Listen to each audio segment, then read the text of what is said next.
Jemaat Tuhan, Salam. Selamat pagi untuk kita semua. Kata estafet dalam kamus itu berarti berganti-gantian. Kamus menulis dan memberikan contoh seperti kalau orang lari,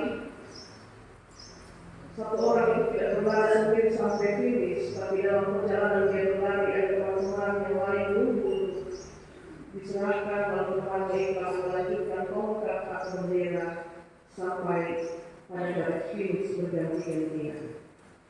Jadi kalau kita merenungkan firman Tuhan dalam tema estafet kepemimpinan, kita bisa menerjemahkan itu sebagai kepemimpinan yang berganti-ganti. Jadi tidak melulu ada pada satu orang. Dan pagi ini kita belajar estafet kepemimpinan dari Musa kepada Yosua. Dan karena itu saya mengajak kita untuk melihat sedikit bagaimana Musa dipilih menjadi pemimpin Israel. Dalam kisah kelahiran Musa, sebagai bayi orang Ibrani yang lahir di tengah ancaman pembunuhan, saudara pikir mengapungnya sebuah peti berisi bayi di sungai Nil yang ditemukan oleh putri Firaun yang sedang mandi hari itu adalah sebuah kebetulan? Apakah juga sebuah kebetulan bahwa kemudian putri Firaun mengangkat bayi itu menjadi anaknya dan tinggal di istana? Dan yang ketiga, apakah saudara masih tetap berpikir bahwa hanya kebetulan saja ibu asli bayi itu diperkenankan untuk menyusui bayi itu pada jam-jam menyusui sampai pada akhirnya disapih? Apakah semua itu kebetulan? Saat memilih seorang pemimpin, Tuhan akan mempersiapkan orang itu terlebih dahulu, jauh sebelum orang itu kemudian ditetapkan sebagai pemimpin. Jadi benar Tuhan sudah pilih, tapi sebelum penetapan itu terjadi, dia persiapkan orang yang dia pilih. Dalam rangkaian proses sejak Tuhan memilih, lalu dia persiapkan dan kemudian dia tetapkan, Tuhan akan selalu bekerja dengan caranya Tuhan.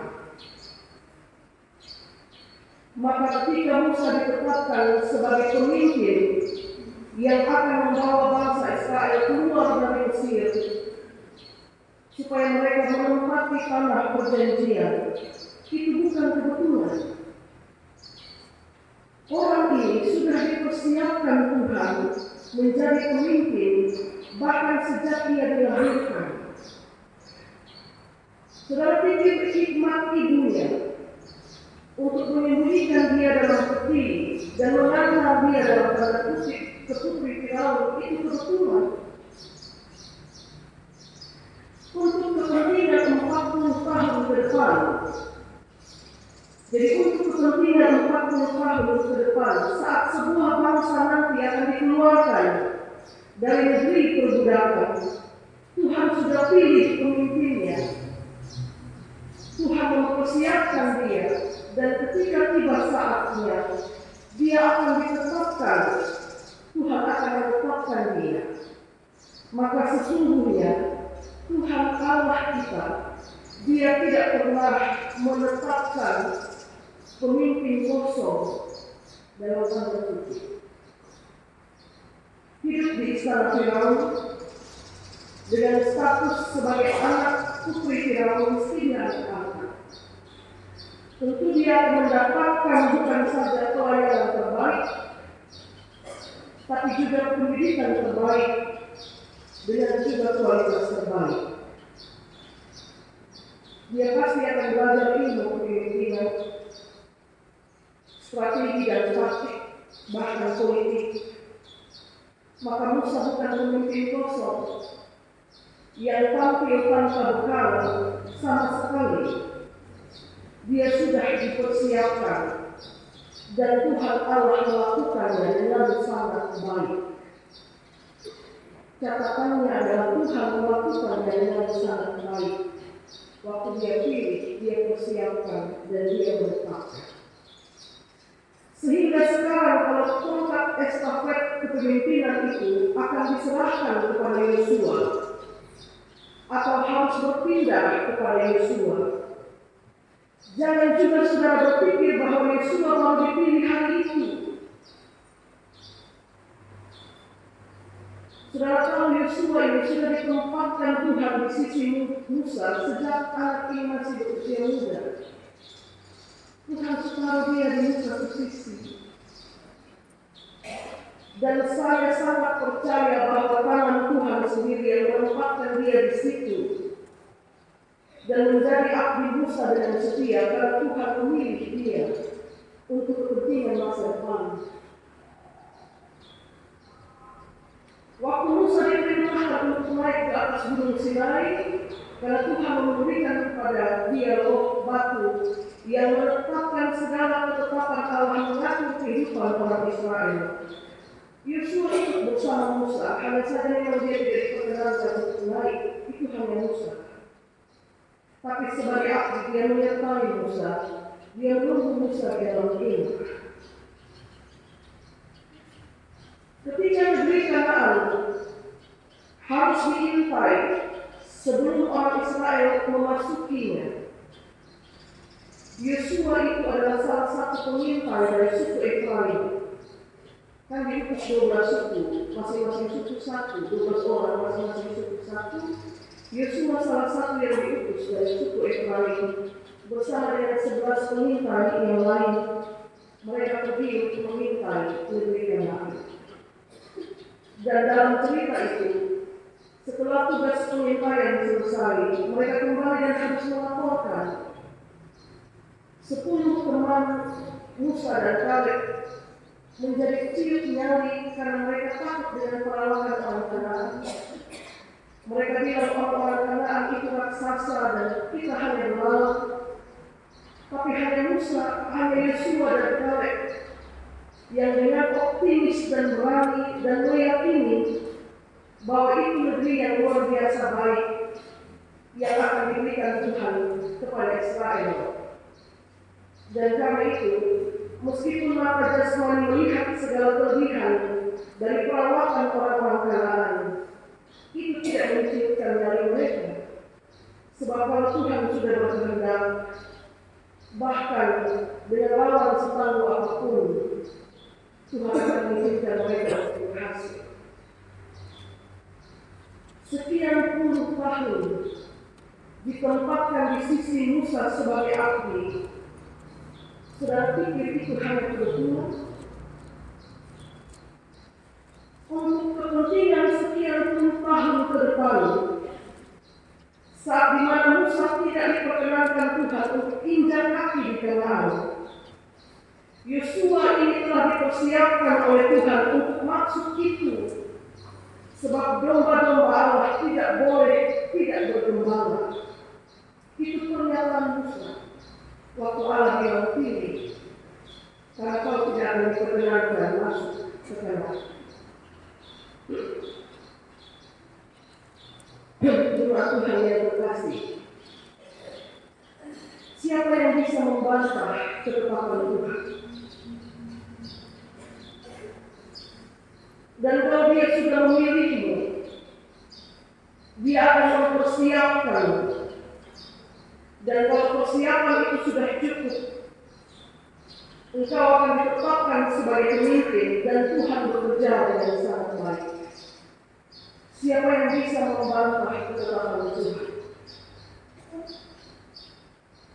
Karena itu lihat bagaimana proses selanjutnya harus terjadi. Mesti ada imam yang akan meminta petunjuk Tuhan melalui Urim. Jadi kalau tadi Bapak pernah baca ada disebut Urim di situ. Urim Tumim. Urim 2 buah batu yang diisi dalam satu baju imam letak satu di persis di atas jantung. Ketika imam hendak meminta petunjuk Tuhan atau keputusan Tuhan, dua batu yang berwarna hitam putih dilempar, dan batu yang keluar akan menjawab keputusan Tuhan itu apa. Jadi imam harus melakukan uring, kemudian atas petunjuk Tuhan bahwa inilah dia yang ditetapkan, maka imam harus menaruh berkatnya atas orang pilihan itu di hadapan seluruh umat, dan kemudian menuangkan minyak urapan ke atasnya supaya mensahkan dia sebagai pemimpin yang ditetapkan oleh Tuhan. Lalu selanjutnya dia akan memegang tongkat kepemimpinan itu dan berjalan di depan gembalanya sebagai di depan domba, sebagai gembala yang memimpin mereka masuk ke tanah Kanaan. Penyerahan tongkat itu sudah terjadi persis sebelum Israel menyeberang Sungai Yordan. Sekali lagi, Bapak Ibu Saudara-saudari, tidak ada yang namanya kebetulan dalam proses yang dikerjakan oleh Tuhan. Tidak ada. Manusia sering menyebutnya sebagai kebetulan, tapi Allah bekerja dalam proses yang panjang, karena sesungguhnya tidak ada pemimpin yang kebetulan memimpin. Tidak ada. Tidak ada pemimpin yang kebetulan memimpin. Dalam proses Tuhan, yang ada adalah pemimpin yang dipersiapkan untuk memimpin, bukan pemimpin yang kebetulan memimpin. Tidak ada. Karena itu kalau dalam proses memilih pemimpin, kita yang bisa kita pakai hanya asumsi, hanya dugaan. Sebab kita tidak tahu bahwa Tuhan pilih siapa. Dan dalam pemilihan itu yang Tuhan lakukan, dia persiapkan. Dan nanti kita akan lihat bagaimana Tuhan menetapkan. Tapi kita tidak bisa memberikan satu kepastian, kita hanya bisa berasumsi. Sekali lagi, Bapak Ibu Saudara-saudari, dalam konteks pemberian tanggung jawab, saya percaya bahwa proses Tuhan juga berlaku sama. Bahwa ketika saya dan saudara dipilih untuk sebuah tanggung jawab di bidang apapun, pada ranah apapun, Tuhan pasti sudah mempersiapkan kita sebelum akhirnya Dia tetapkan kita untuk melaksanakan tanggung jawab itu. Karena itu setiap kita bisa jadi adalah orang-orang yang sedang dipersiapkan untuk jadi pemimpin, atau dipersiapkan untuk menerima satu tanggung jawab pada suatu ranah atau lingkup tertentu dalam rumah tangga, dalam keluarga, dalam organisasi, dalam negara, bahkan juga dalam gereja, yang sebentar lagi akan memilih para pemimpin pada lingkup sinode, klasis, dan jemaat. Dan Tuhan turut bekerja dalam proses. Dan kalau kita dilibatkan untuk ada dalam proses itu, berarti kita mau memberi diri untuk belajar. Karena Tuhan menempatkan saya dan saudara pada suatu kondisi tertentu, itu bukan karena kebetulan, tapi karena ada sesuatu yang mesti kita pelajari dari kondisi itu sebagai persiapan bagi kita untuk sesuatu yang baik di masa depan. Kalau Tuhan sudah pilih, maka mata harus percaya bahwa Dia persiapkan. Bagaimana saya tahu bahwa Tuhan pilih saya? Hati nurani akan menggerakkan berjauh. Tapi paling tidak, ketika proses pemilihan itu terjadi dan sebagian saudara memilih untuk satu tugas dan tanggung jawab, kita bisa melihat dari kacamata iman bahwa Tuhan sudah memilih saya dan pasti Dia akan mempersiapkan. Berapa banyak teman-teman yang menolak untuk ditetapkan atau dipilih sebagai calon majelis jemaat kepala Tuhan yang akan mengajar hanya karena dia beralasan bahwa dia tidak pandai berdoa. Kalau Tuhan sudah pilih, dia pasti akan persiapkan. Dan dia tidak memilih engkau hari itu, tapi dia pilih sejak awal, lalu dia persiapkan.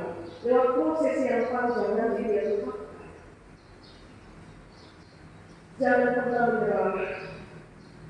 Jangan juga cepat-cepat ciut nyali. Jangan cepat-cepat menghakimi. Jangan cepat-cepat pesimis. Jangan cepat-cepat putus asa.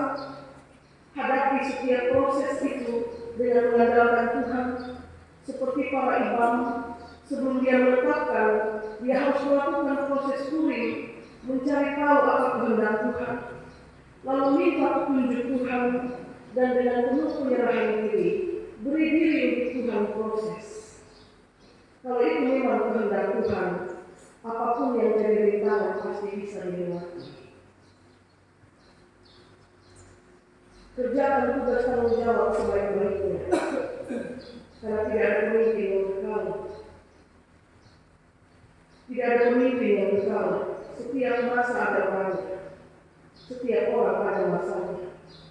Tongkat estafet tidak dipegang kekal oleh satu orang. Tongkat itu akan selalu berpindah-pindah. Kerjakan saja baik-baik tugas dan tanggung jawabmu, supaya kelak ketika tongkat itu harus berpindah, bukan yang sekedar tongkat itu diserahkan, tapi ada satu citra baik, ada satu hal baik, atau mungkin banyak hal baik yang ditinggalkan sebagai bagian dari catatan sejarah pengabdian atau kepemimpinan kita. Berapa banyak, ini contoh kasus, berapa banyak pemimpin yang gagal, tapi berapa banyak juga pemimpin yang berhasil saat tongkat estafet itu diserahkan kepada dia yang dipilih Tuhan untuk melanjutkan tugas kepemimpinan. Musa harus berhenti sebelum Israel menyeberangi sungai Yordan. Dan ketika tongkat estafet itu harus diserahkan kepada Yosua, lihat apa yang Tuhan suruh Musa lakukan. Tuhan bilang, berilah dia sebagian kewibawaanmu, supaya umat itu mendengarkan dia. Ketika masa selesai, yang kemudian tongkat kepemimpinan itu harus diberikan kepada yang akan melanjutkan. Semoga ada jejak baik. Semoga ada jejak baik. Sesuatu yang baik yang akan ditinggalkan sebagai bentuk tidak hanya kenangan, tapi juga sesuatu gambaran tentang pengabdian selama masa-masa yang Tuhan berikan untuk mengerjakan tanggung jawab. Catatan terakhir nomor ini, soal estafet kepemimpinan ini. Kita ini memang bukan orang-orang yang sempurna. Tidak ada pemimpin yang kekal, tapi juga tidak ada pemimpin yang sempurna. Tapi kalau Tuhan sudah memilih kita untuk pekerjaannya, jangan keraskan hati. Karena ketika Tuhan sudah pilih, dia akan persiapkan. Dan setelah dia persiapkan, dia pasti akan tetapkan. Tuhan tidak pernah menetapkan pemimpin yang kebetulan memimpin. Dia menetapkan pemimpin yang dia pilih untuk pimpin satu bangsa atau untuk melaksanakan satu tanggung jawab. Kalau saudara diberi tanggung jawab, itu bukan kebetulan Anda diberi tanggung jawab, tapi Anda dipilih untuk melaksanakan tanggung jawab. Anda dipilih. Dan kalau Anda dipilih, kerjakan baik-baik. Kerjakan baik-baik. Karena tidak ada pemimpin kekal. Tongkat itu harus berpindah. Kerjakan baik-baik. Nama Tuhan dipermuliakan. Tuhan berkati kita dengan firman. Amin.